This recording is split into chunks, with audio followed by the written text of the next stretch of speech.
کشید کار من و دل به وعده های خیالی، شود مگر به خیال آوری سرم به تعالی.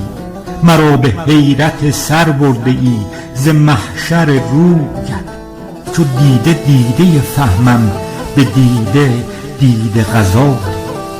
دمیدی از گل رخسار تا تراوت جانم، کس از ظرافت و لطفش ندیده بر تو مثالی.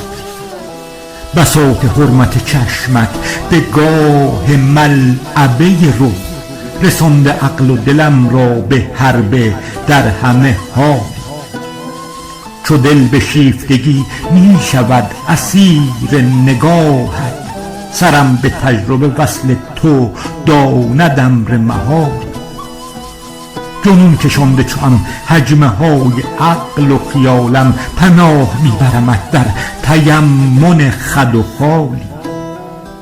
مکاشفات لبانت به کشف زلف سیاهت، چگونه امر کنندم ز وصف دیده ننالم.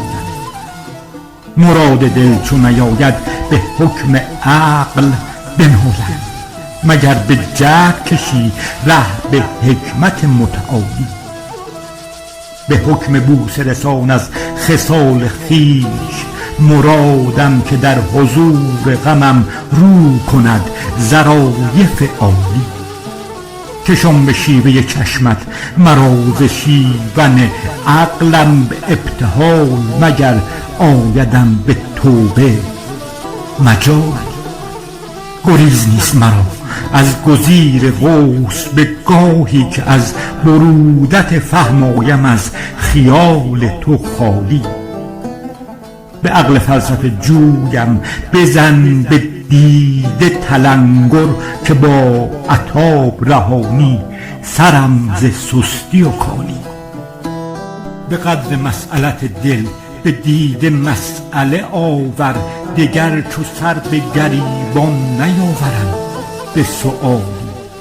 زوال ده به سر از راز مفخم سر زلفت، به کشف راز لبت تا که ام نمانده زوالی. به لای شکنج سپاه پر شکن نور، گذر بکش به دل از رستخیز اشک زلال. چنان به گریه بیاور به شوق دیده دو چشمم، که فرض کس نرسد در قیاس اشک شلال.